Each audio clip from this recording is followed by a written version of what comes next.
No. We'll do it live. Fuck it. Do it live. I'll write it and we'll do it live. And thing sucks. Happy holidays, fellas. We are back and we're going to talk about some football, the gift that keeps on giving in the holiday season. Welcome, Frustrated Chicago Sports Fan Channel. As always, we are platooned. We are gathered here with my NFC North bros, my guys, the only fans of the Vikings and Lions that I can tolerate. Only Dave. I didn't like that. I didn't like the only fans. Dave. Well, I can tolerate a lot of only fans, but from these teams, I can only tolerate you guys because I love you guys. Dave, executive producer and man of everything as it relates to the Minnesota Vikings. How you feel? Hey, I'm feeling great. It's Christmas Eve for those that are watching live, those that watch late. We still welcome you if you needed a little escape from the family drama or whatever you're having. Welcome to the show. We want to wish everybody a very, very Merry Christmas and Happy Holidays from the Purple and Vikings First and Skull, along with everybody here to you all. B. Foster checking in, one half of the dynamic duo from Detroit. All things Detroit, not just the Lions. Detroit. Tigers, Red Wings, Pistons, number one team in the NFC, in the Central Division and the Eastern Conference, Detroit Pistons. What's happening, my boy? I'm good, man. It's a balmy 38 in Detroit, so won't have any snow for Christmas. It's not looking like, and I'm all done with my shopping. Just got to wrap a couple gifts, so I'm all right. Snow on Christmas is overrated. That might be a hot take, but I'm gonna say it's overrated. Give me one snow for the season just to get it out the way, preferably early in winter, and get all the snow. Miss me with all of it. Get it out of my life. I don't want any snow. I don't want any sub-zero temps. Let's just make winter as palatable for me as possible. And as a while we're in the Christmas and holiday discussion part of our show, I got another hot take for you. Home Alone 1, superior movie of all the Home Alone movies. Home Alone 2, not as good. Home Alone 2 was just a vehicle to sell the Talk Boy. Hey, we with you on that. You might get some pushback somewhere else, but we with you. Most people prefer number 2 because it's set in New York and it's got a star-studded cast, if you want to call them that. But Home Alone 1, superior movie. No, 1 was the best. I agree. See, I like how we're all in symbiotic. Is the sequel ever better? Like, come on. Well, Rarely. some sequels are better. Some sequels, Rarely. but you're rare, right, Dave? It's rare. Godfather 2, shout out. What was the name of the second Rambo? I like that. Terminator 2, better than Terminator 1. Mm-hmm. Based in Detroit. Yeah. Another thing in winter. No. Did you say RoboCop 2? Yes, he said RoboCop. No, I said RoboCop was based in Detroit. It was. But you don't claim it as a Detroit movie. Yeah, we do. Beverly Hills Cop, we do too. Okay, all right. I don't know. Sometimes some of these things I've thrown out to you, Foster, over the years that you like. It's not really Detroit. It really tests me because I wasn't around for these things. Okay, or I was just a little jit at the time. I feel you. Another thing from the winter that I can go my rest of my life without is losses to the Packers. I feel like we all agree with that too, right? Mm-hmm. Yeah. I'm liking this new era I'm living in my life where I don't have to deal with losses to the Packers, as you all saw on this past Saturday. Yes, we did. The Bears did their thing. The Packers thought they was gonna have a sweep of the division, as just coming off the last year where they was winless in the division. They thought they was gonna sweep through the division. I got y'all back. Dave, Foster, they had fist and feet for y'all. We got that for y'all. Don't worry about it. We got the division completely yet. We still have to play next week. Ooh, and they will lose that game too. And we will get to that in a second. So a quick recap of possibly the biggest moment, the biggest regular season moment in Bears fans' life this past Saturday when the Bears beat those Packers and started off a fantastic weekend for the home team. After that win, the Bears got a little bit of help from this sorry, Foster, from the Pittsburgh Steelers, and was able to clinch a playoff berth first time since 2020. Once a decade. We give it to you once a decade. Yeah, make a Super Bowl once a decade. We'll take that right now. The Bears are not on a once a decade type of schedule. Well, we got to get that one first to switch some things around after the disastrous era that we had following the Lovie Smith and Matt Evers. Them guys. Talking to a lot of Bears fans, my co-hosts especially, it does feel like Saturday was the pinnacle of our fanhood. If you were born after 2006, Saturday was your zenith. You don't have any idea what it was like living in an era in which the Bears owned the Packers for a stretch of years. None. If you were born after the 70s or born after 85, like I said, after 2006, this right now is a feeling that you have no idea of. This is new territory. This is basically exploring Antarctica for the first time for a lot of Bears fans. Caleb Williams did his best clip farming or farming after the game winning pass. Might have he's going week after week after week having the best pass of his career. We thought it was that pass to DJ the week prior to the Cleveland Browns, but then he had to walk off the Packers. And there's nothing better than beating the Packers. There's nothing better, and there's nothing better than breaking their hearts at the buzzer too. So we've talked ad nauseum about it. But I want to check the temperature on you guys. How were you all feeling watching that game? I pump it into my veins. I love anytime the Packers lose and lose that way. First, it was they can't Caius, and then you guys march down the field, and sure enough, you score, bring it into one touchdown. Then you got to declare the onside kick. Hey, it's just an onside kick. We got this, right? Boink. Nope. Chicago recovers. God, that was so funny. And then the drive, you tied it up, go into overtime. God, it was sweet. And then you held them, and then you came back down, and that, I got to admit, that last throw was a thing of beauty. I was dangerously at the point of a cardiac arrest, Dave. When that pass was when I seen the ref walk into the field of vision with his hands up like this, signaling touchdown good. I was this close to passing out. My voice is just now starting. Chicago fans did. Yeah, I'm sure a lot of them was there bare chested out in Soldier Field where it was. I think by that time of night it was probably at about 14 degrees. They were probably loss of breath as well, probably very short of oxygen. Also, they're wondering where the paddles are. This is the year that the stadium needs to do the shock paddles for heart attacks.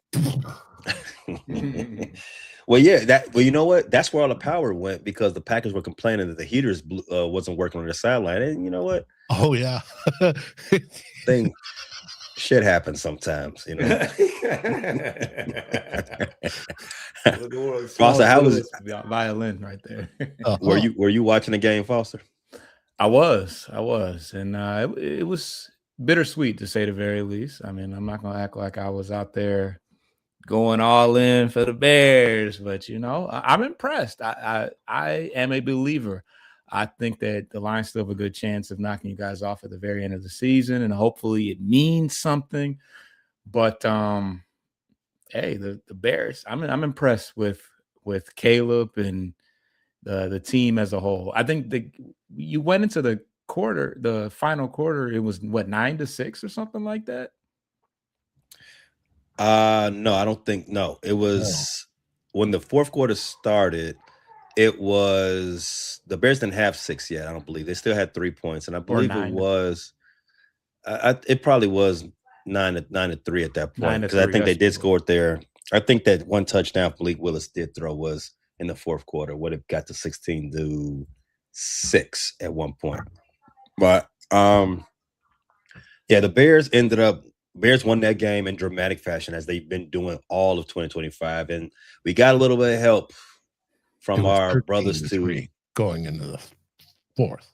13-3. Okay, Foster, you was right. And Foster's team, we were looking at that game on Sunday night football, right? No, that wasn't a Sunday night football game. That was Foster's game. You talking about my game? It was that game. 4:00 start game. Yeah. We was watching. A lot of Bears fans were still coming off that high. We was watching the Detroit Lions game. Bated breath, like, hey, if the Pittsburgh Steelers do a thing here, the Bears are going to the playoffs. I just want to let you know here, Foster. I was with you. You said you wasn't really riding. I gotta keep it real, man. I gotta keep it. I was riding with the Lions. I wanted the Lions to win. For one, and the Bears control their own destiny. For two, I'm never, ever, shout out to Afton. I am never pulling for an Aaron Rodgers win. Never. It could be Aaron Rodgers with his grandson at T-ball. I want to lose. Wow. Jeez. His grandson, you said? Yeah. His grandson. That's deep. Yeah. That's how deep it goes. Between Chicago fans and Aaron Rodgers. Just slightly. Just slightly. But Foster, why could you all not get that win? Tell us about that game. Man, so the game started out real slow. It was a pitcher's duel, if you will. It was 3-3 for a lot of the time. We go up 10-3 on a touchdown by Isaac Tesla, and we're looking to enter the half with some momentum. The Steelers get the ball in the second half, and it was a long pass to Kenneth Gainwell, who's a dual threat running back. He kind of plays receiver, plays a little running back. But yeah, he was running down the sideline, and Alex Anzalone interferes with him, and somehow he makes the catch, gets up, runs into the end zone, and it's now 10-10 going into the half. And you just get a feeling that was like, I would have loved to go into the game, go into the half, with the lead, having held the Steelers to only 3 points. Not bad. The defense is struggling, so we need that. But the second half was awful for the majority of it. The Steelers go right down, and we cause a turnover. I think it was a fumble. It was I think it was recovered by Jack Campbell. But so okay, cool. We're doing well, but it's way down in our red zone. So it results in a safety. Jared Goff gets sacked into the end zone. And then we did not touch the ball for the rest of the third quarter. The most disappointing thing of all about the defense down the stretch has not been our secondary. We knew that we were very ill-equipped in the secondary. No Branch, no Joseph, no Terrion Arnold. But we gave up 200 plus yards rushing. We gave up 150 yards rushing last week. And our front seven is completely healthy. Everybody from defensive line, linebackers, everybody's been healthy. And the Rams and the Steelers, two teams that are not, Kyron Williams is a pretty good running back. But these are not two terribly prolific running teams, and they've had their way with this. The Steelers had 9. The minute differential as far as time of possession was 9 minutes in this game. And like I said, outside of the safety that we got in the third quarter, we did not touch the ball at all in the third. And we were up against we were in a position where we had to pass the ball, which is not ideal for Jared Goff. Jared Goff had a pretty decent game. No running game though on the offensive side of things. We totaled 15 yards. Yes, 15 yards. Jahmyr Gibbs, David Montgomery.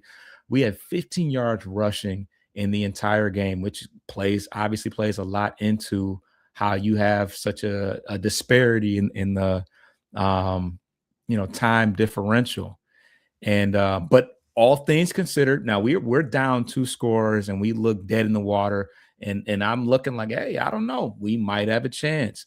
And this is very reminiscent of a lot of Lions games where we fall behind and then we give it our best run. Normally, this is Matthew Stafford bringing us back. And we had 2 very controversial plays in the end. One was allegedly a pick play by Isaac Tesla. In my opinion, they kind of anticipated it being a pick play because St. Brown ended up being so wide open. And then we got one more opportunity at it. Now, this one, me personally, and between our cast, between me and June, we split on this. He said, I don't know if that was offensive pass interference, but Amon-Ra St. Brown did, Ramsey is kind of sitting in his zone and he's standing stationary. So St. Brown initiates, the contact, pushes off, makes the catch. Now he's still short. He ends up, catching the ball around the 1.5 yard line. And we look dead in the water. He pitches it back to Jared Goff of all people. I don't know if that was, I think he was just trying to continue the play. I don't think this was designed in any way, but he runs up. St. Brown tosses it back and it's not whistled dead. He catches the ball, gets tackled into the end zone, and we might have something here. They have a long, drawn out talk about, what they're going to do there. And then the referee kind of, fumbles the explanation because he says, what does he say first? He says, it is a touchdown. And then he says, offensive pass interference.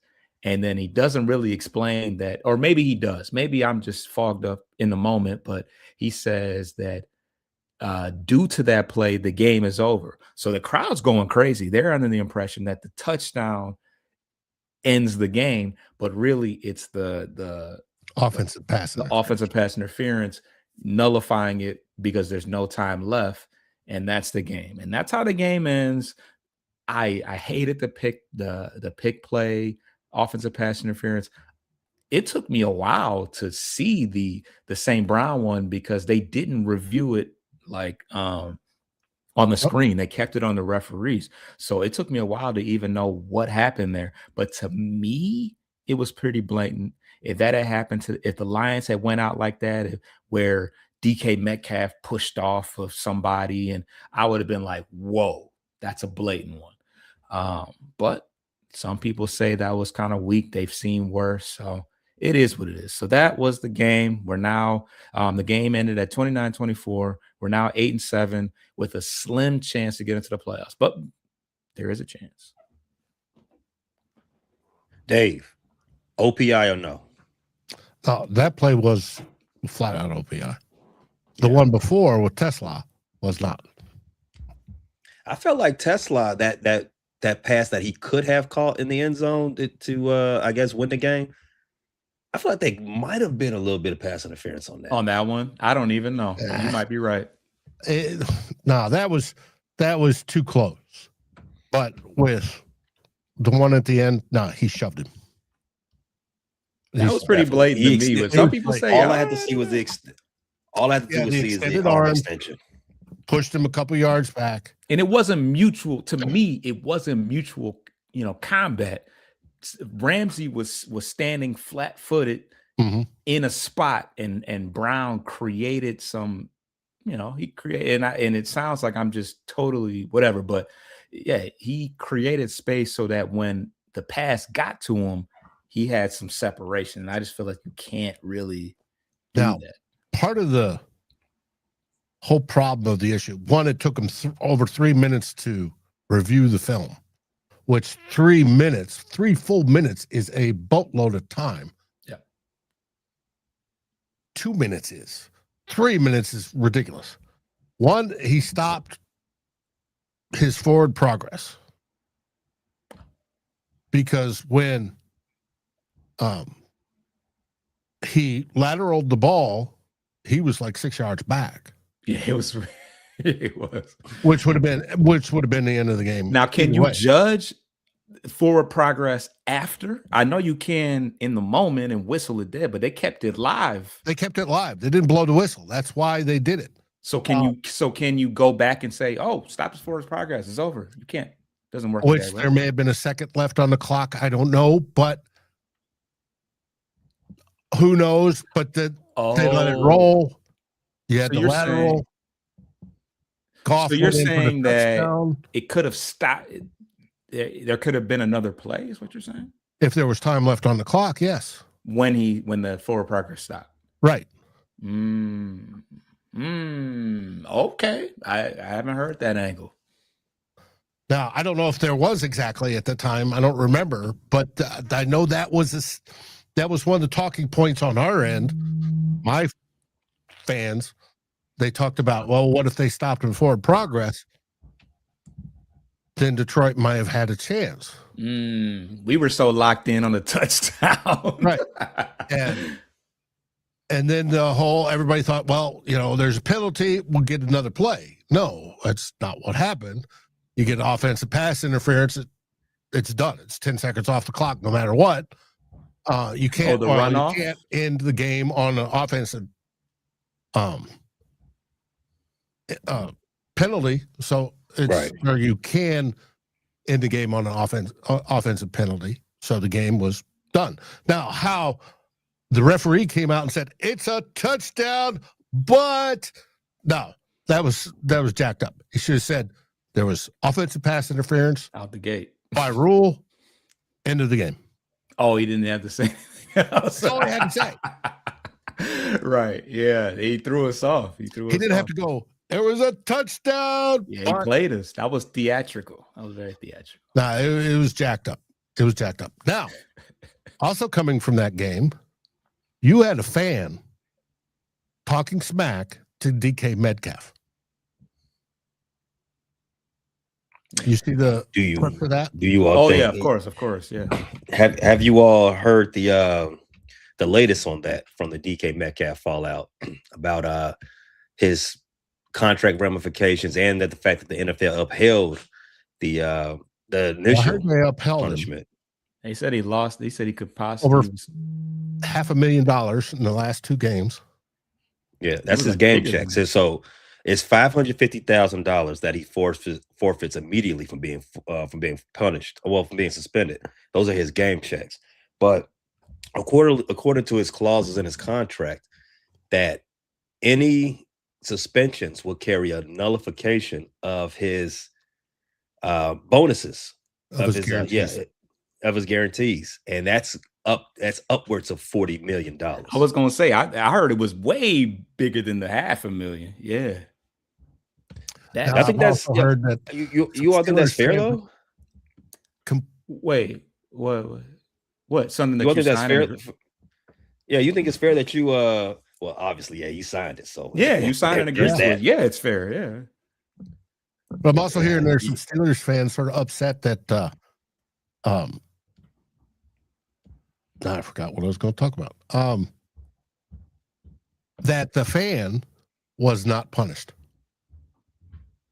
You want him suspended from his job too? Well, I mean, what do you? Or kicked out because there's at least implied a code of conduct for fans, and he violated that supposedly.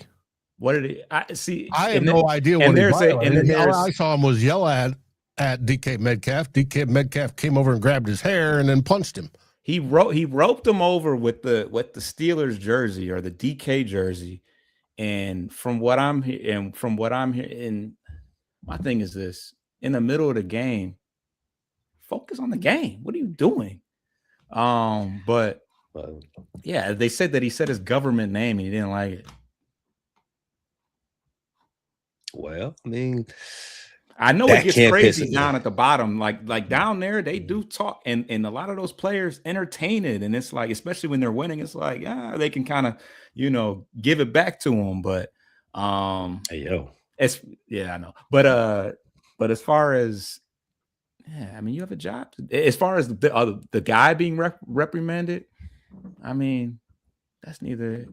I don't know. I don't really care about exactly he works at Walmart somewhere. I don't know. Like, yeah, no, he doesn't. That was those seats. And I'm talking. Yeah, and they said that he's had issues in the past when he went to see. So I don't know if that was a Lions game where he went and had issues with DK in Seattle, but they did say that there's a history there too. Oh, interesting. A little added twist. I think I heard something like that, but I don't know. My opinion as to why there probably hasn't been an I guess equal adjudication to this. That fan could have been seriously hurt. Oh, yeah. Bad, real bad. And now I'm not saying I'm not excusing or eliminating the possibility that DK could have been hurt in this situation as well. But if you look at the steal and where he's got him by his collar, he could pull him over that railing. You're talking about a financial penalty for the league that they would probably never want to see. You know what I mean? Even though the NFL prints billions of dollars, that type of incident, it'll be the end of DK's career, and it'll be a steep cut to a lot of people's paycheck. A lot of people who don't want to have their Christmas funds lessened. They got to give back a yacht, if you hear what I'm saying. And don't want that. I know when he grabbed a hold of him, I know he was you're hanging over that thing with that strong man, like, oh my God. That had to have been scary as hell. But yeah, but again, the onus, I think we all agree with this before we switch on over to the Vikings game of the Week 16. I think we all can agree that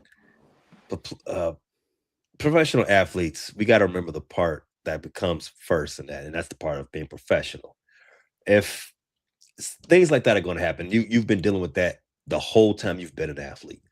You gotta be laser focused. You gotta have that tunnel vision. Yeah, you're the best. Get back in that tunnel vision. You're the best of the best in high school, junior high, college, and now you're a pro. You've dealt with people that have been yakking at you. Right. On the field. On the field. As the kids are saying nowadays, lock in. Lock in.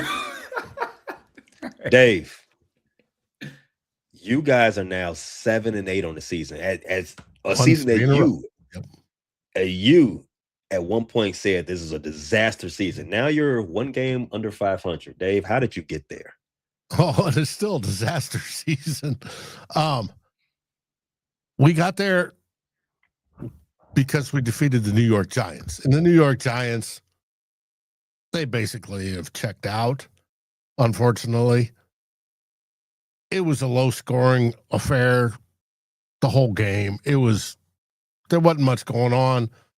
J.J. McCarthy was making some good decisions, was what we wanted to see. But after he rushed for the touchdown, which was a great save because wide receivers weren't open, he saw a lane, ran in, touchdown.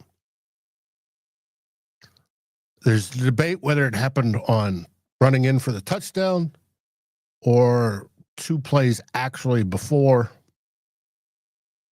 it. He was taken out. He hurt his hand, his throwing hand. Now, 2 plays before the failed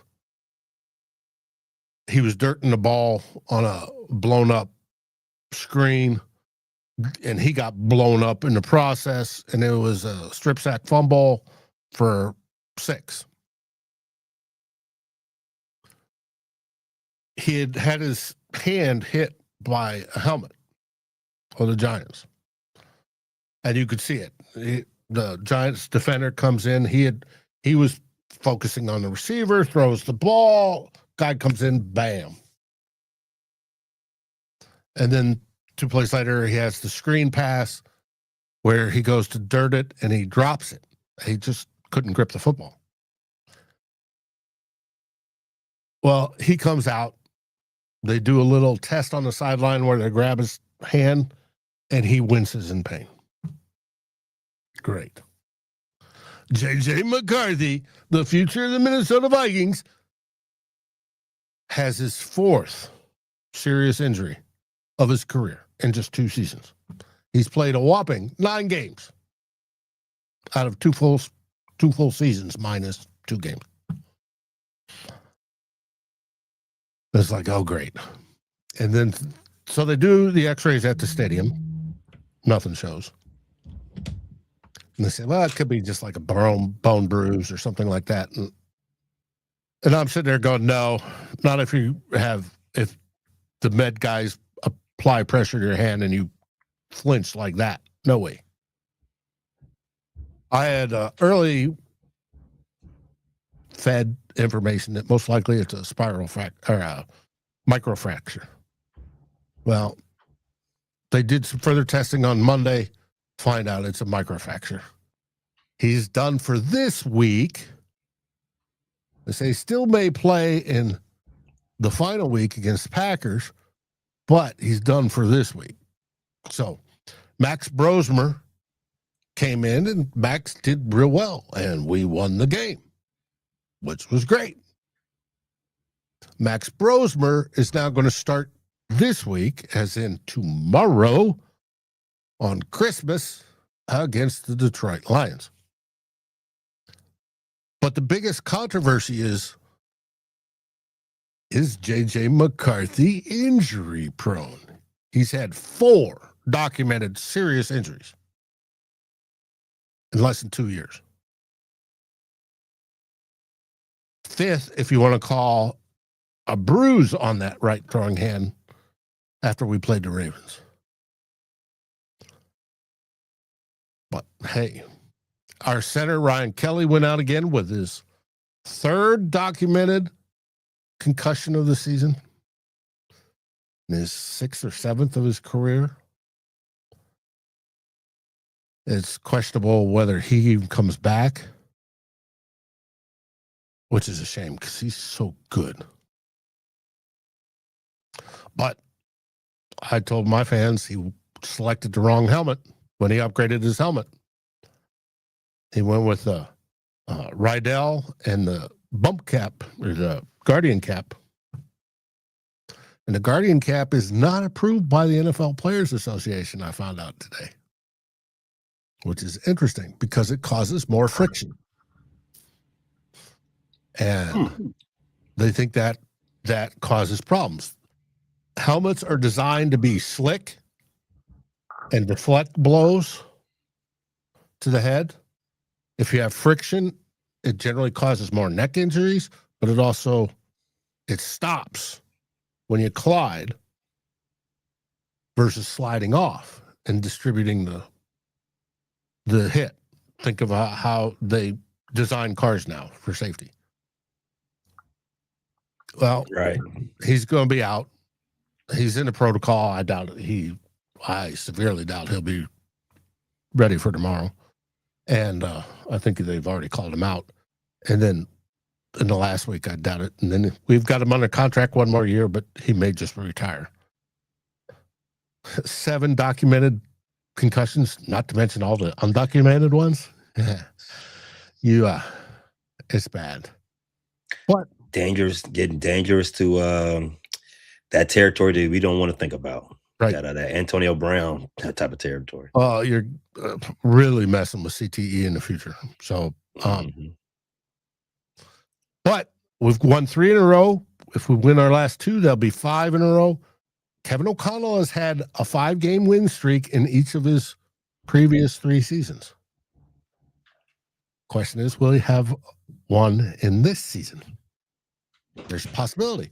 All we got to do is beat the Lions this week, tomorrow, and then the Packers in week 18.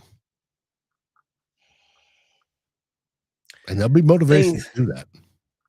Of course. Well, it's the Packers. That's the motivation. Beat them. Yeah. You got that right. I would so love to have that happen. I think your season's been a roller coaster. You had the vibes coming in. There's been a lot of bad losses. There's been a lot of injuries, but in particular to your franchise quarterback.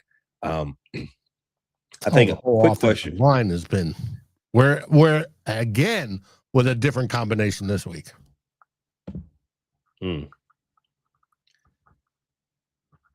I think. Well, question I had before we jump to week 17. What could make this season? What could give you a better outlook on the season? You called it a disaster. You got 2 games left. If you win those 2 games, you have a 5-game winning streak. What do you need to see out of those last 2 weeks that could possibly trend this season in the right direction? That's a great question. We've got a lot of holes on our roster. We wanted to see J.J. McCarthy make progress in the final 3 games. Well, this last weekend, he took himself out. That's not progress.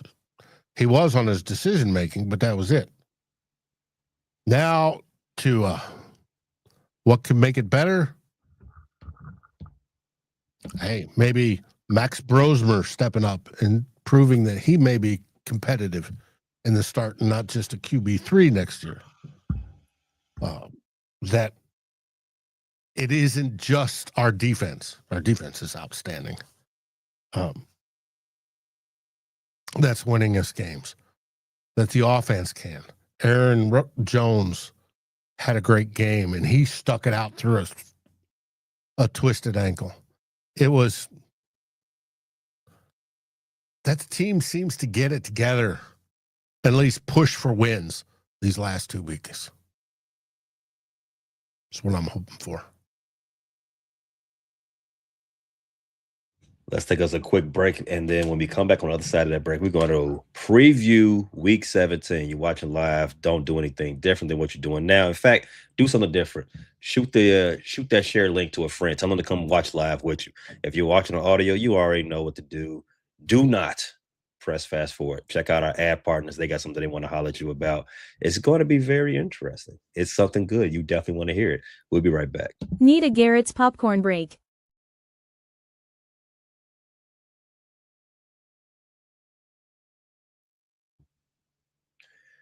Dave, last thing for week 16, we got one of those live viewers, Tim Lyons.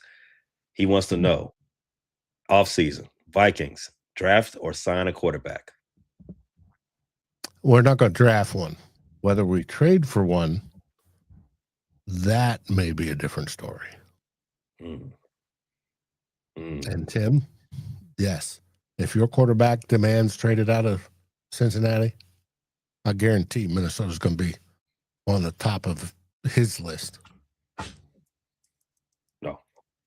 Keep him in he's in the right north he needs to be in. He doesn't need to be in this north. No. And I've got fans that say, why would you trade one injured quarterback for another?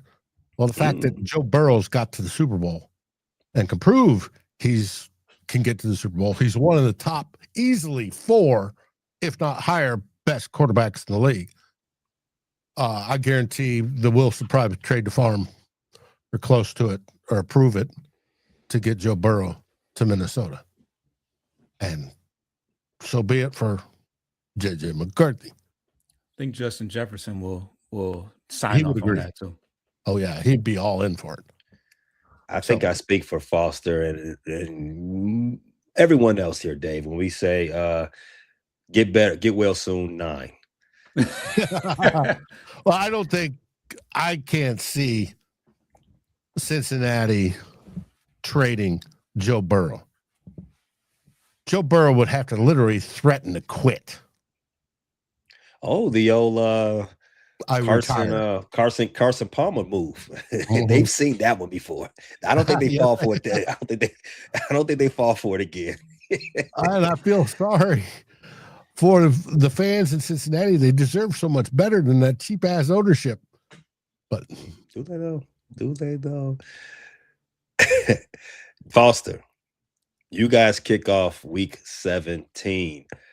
Playing our good buddy here, Dave. Vikings versus Lions. That is a Christmas game, if I'm not mistaken, right?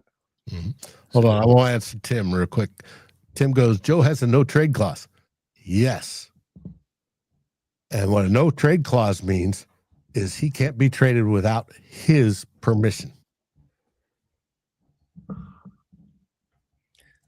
He will, some people If he think says, he's I want to go to Minnesota, silently giving that permission. it can happen. Mm-hmm. I think the Lions versus the Vikings is the only game worth watching on Christmas from an NFL perspective. I thought NFL was taking over Christmas, fellas, and I reactivated my Netflix just for this. I did not watch the Jake Paul fight. You can't prove that I watched it. And now I forgot about those guys. Well, I mean, you wanted to see somebody on their knees. Well, That's literally what happened.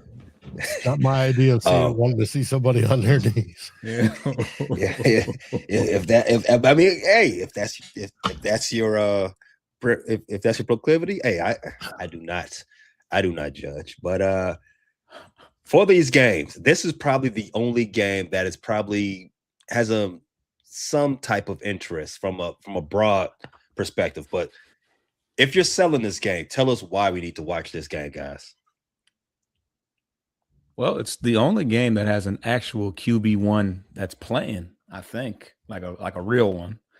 But it's a divisional game. It's an opportunity for the Lions to get some redemption. We do have a glimmer of hope to get into the playoffs. So we have a glimmer of hope to get in the playoffs. So, although the fan base is pretty much, checked it in, the Lions do have something to play for. As far as what I'm looking forward to, I mean, I would love to think that we would be able to outduel Max Brosmer, but if we continue to not be able to stop the run and the offensive line continues to have issues creating some running lanes for David Montgomery or Jahmyr Gibbs, whoever, then we're still in trouble. I don't rule out anything happening. But the one thing I didn't talk about in the last week's stuff is the mini controversy as far as David Montgomery is concerned. He had a cryptic post with his jersey, and somebody, commented under the post, basically, saying, hey, I feel for you, and you need to go to a team that is going to give you the usage that you deserve. And his usage has been down, and I don't know. I really don't know what's going on. I mean, neither Gibbs or Montgomery has been good. So I feel like it's not more of what the running backs can do as it is for the offensive line creating lanes for him. But he did like that post, which we all know how that goes when they actually, support, and me personally, when it was all roses and bubbles and it was Sonic and Knuckles, and we all knew that Gibbs, he's younger, he's more explosive, and although they played it very good as far as like, hey, we're best friends, and I'm rooting for him, and we're both going, in the back of my head, I'm thinking that, Montgomery only has so many years left of his, of that, RB1 potential. And, it's going to be time to pay Gibbs and figure out, hey, Monty, what you got going on? Because, and we can't forget about the fact that Monty missed some games at the end of last year and kind of put it all on the line to come back to play in the playoffs. A lot of people thought that he would be out for the season. So, eventually comes a time where you feel that you are not getting the support or the recognition or the whatever that you deserve. So something tells me they're going to make a conscious effort to get Montgomery going. I think the last shining moments he had was actually in the Thanksgiving game, where he was the one that kind of, made us push forward and got us going in the right direction versus the Packers. So we see how that ended up, but yeah. So there's some interesting things going on, and we're not quite dead in the water, but I'm not holding my breath about it. That was long-winded. Dave, you guys are a 7.5-point dog in this game. Yeah, I'm seeing 6, but okay, we'll take it. According to CBS right I'm now, seeing it 7.5. 7.5. I've got. What do you need to see out of the Vikings in this game? Yeah, that we play like we did when we played them the first time. As Foster knows, we defeated the Lions in Detroit the first time. Now, talking about those running backs, we held them to, 60 some odd yards all the game? And yeah, we'll have to do that again. The problem with the Lions coming in is they're facing a top 5 defense, without a doubt. The Brian Flores defense has not allowed a offensive touchdown in 6 games, 5 games, 6 games in a row. That's a lot. Last week, the Giants scored on a fumble recovery, run back, strip sack for 6 points. Our defense is good. The offense is where we have question marks, but our defense is good. So we went into the last game against the Lions hoping to shut down Gibbs and Montgomery because that was their biggest threat. We knew how they were dominating in the run game. We shut them down.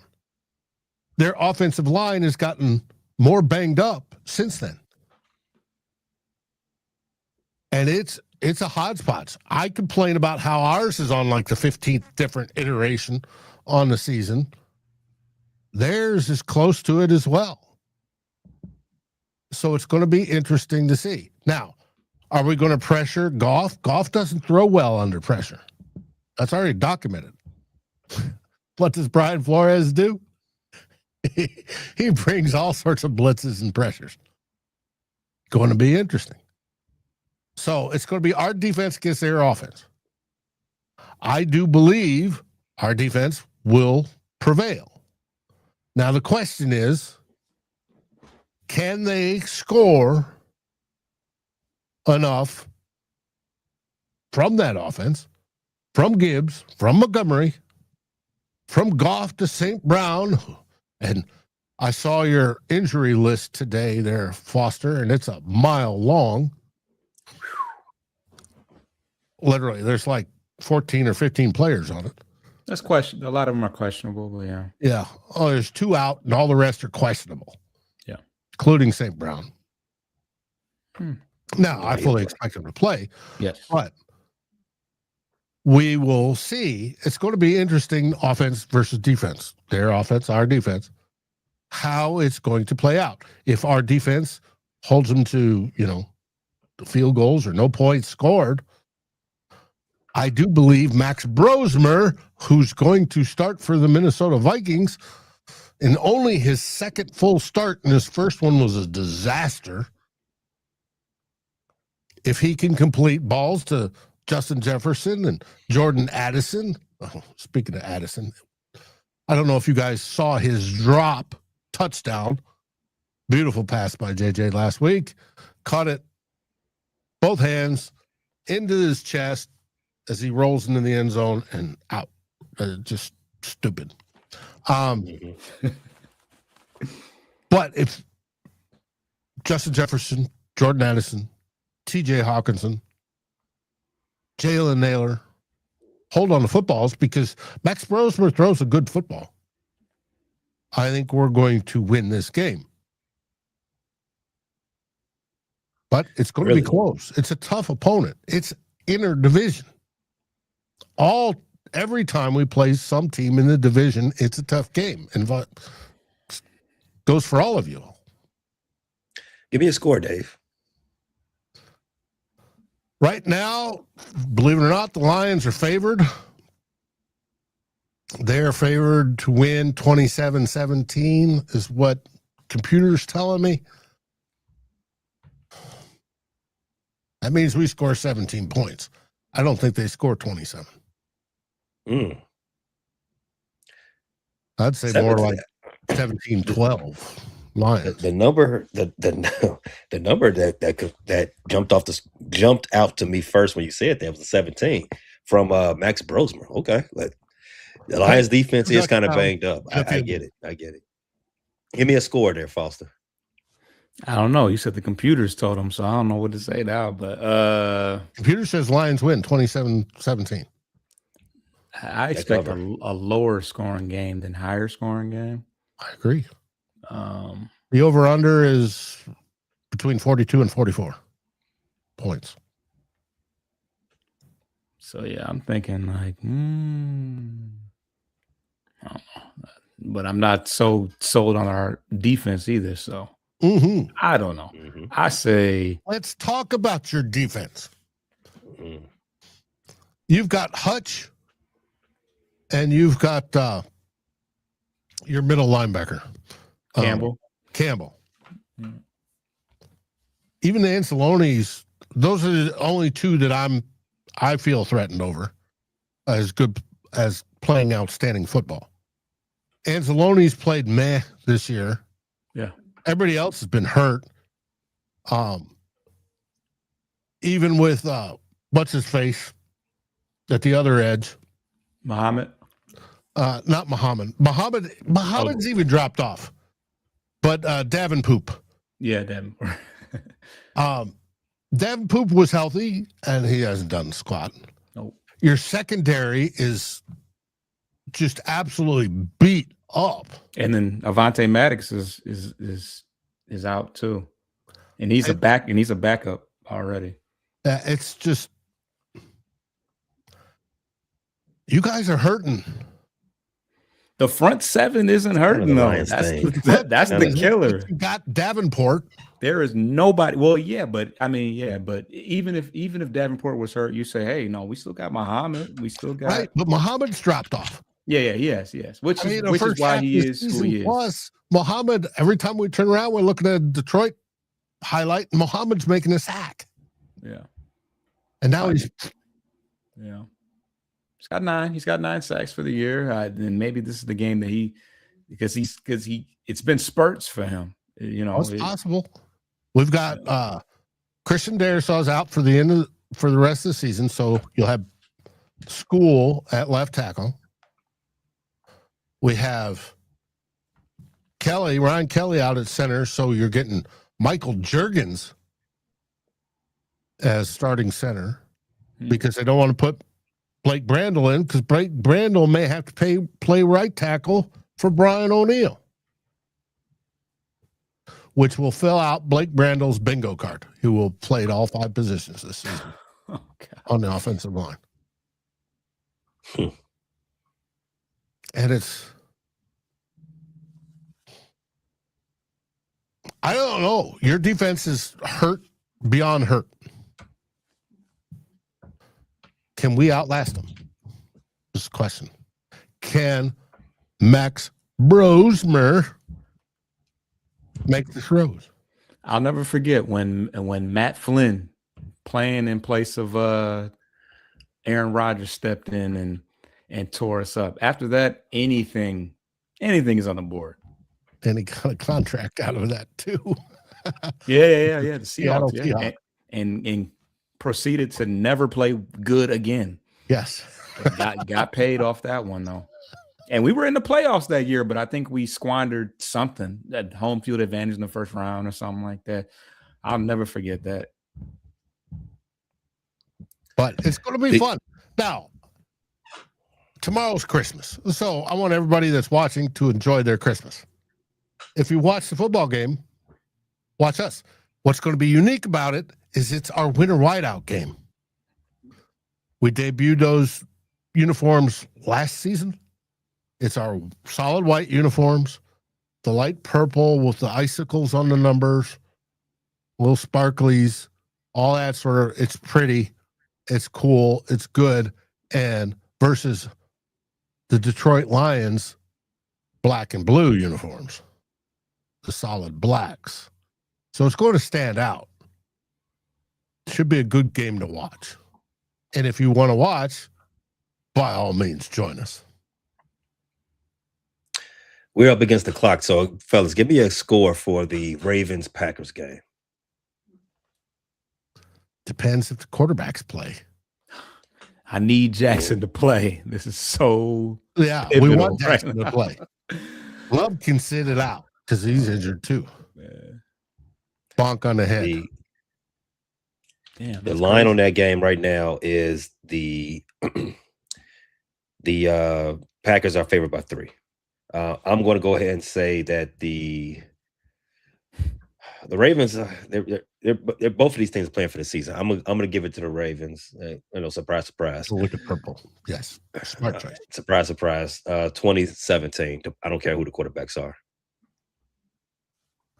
Cool. As far as the Bears, then we get to the Bears on Sunday night.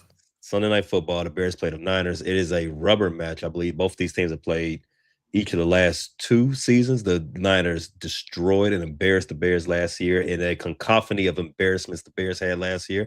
It's a new day going, new day coming. The Niners are one of the quietest playoff seasons you've ever seen in recent history. They just keep churning out wins.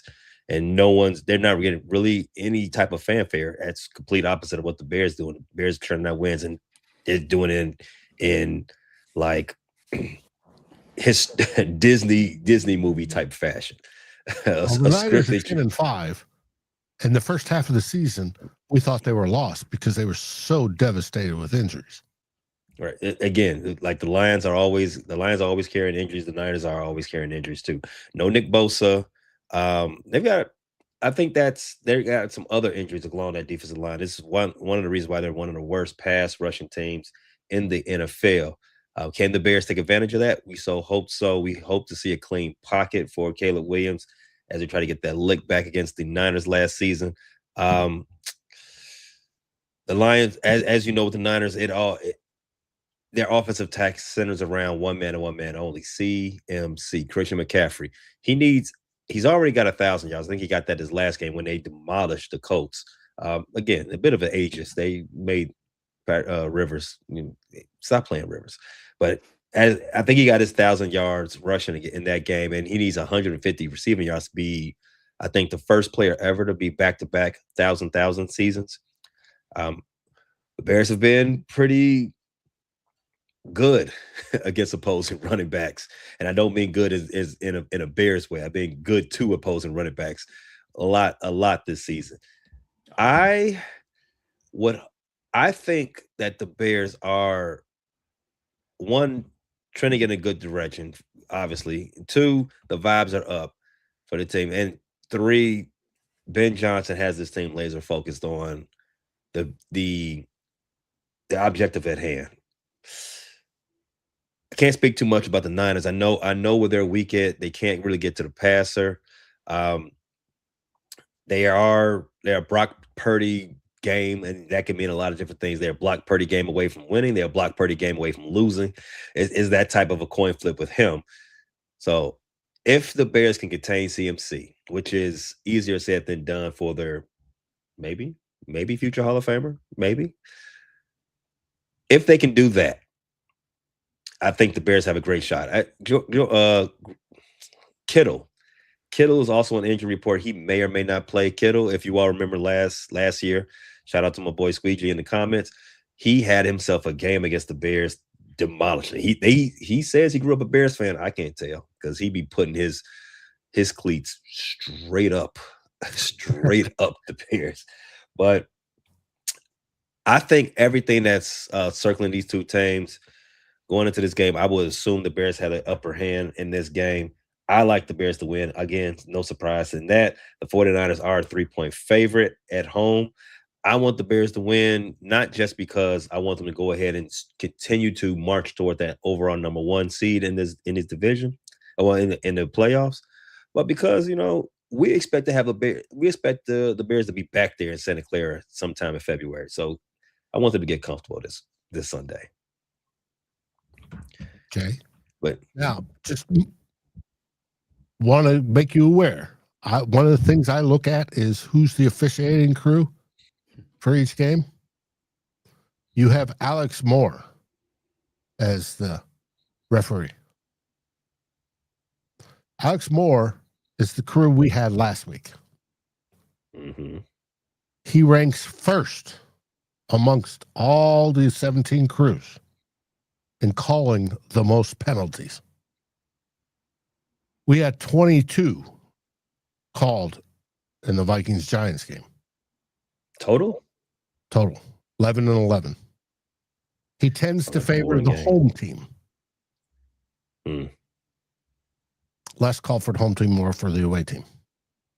But expect 20-ish. He averages 19.7 or something that penalty flags per game.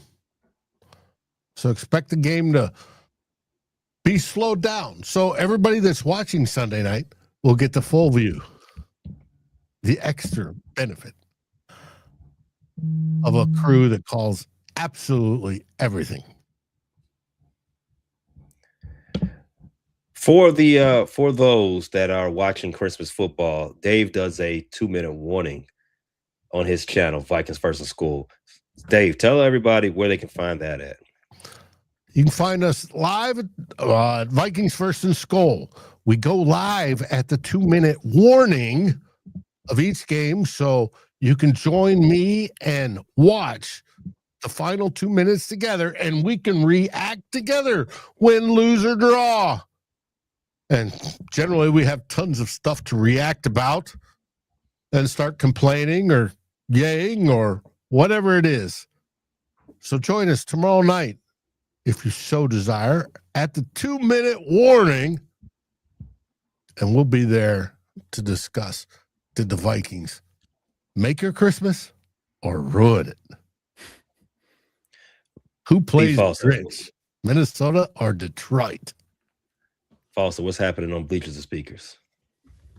Yeah, we'll have a post-game show pretty probably immediately after the game to react to one way or another our demise or our inevitable ending to the season. We're not used to this. I mean, we are, but we're not, if that makes sense. Well, no, it's the NFL is a tricky business. You can only be up for so long, no Diddy, and you can only your lows are not as bad as any of the highs. But as far as the Bears concerned, you all are. If you're watching on First Rate Chicago Sports Fan Channel, you know where we are going to be around for that game. The preview will be out Friday. The review will be out Monday at some point too. Go Bears, bear down. Dave, what they say? They say FTP. What do they say in Detroit? We say Skull Vikings. What do you all say in Detroit there, Foster?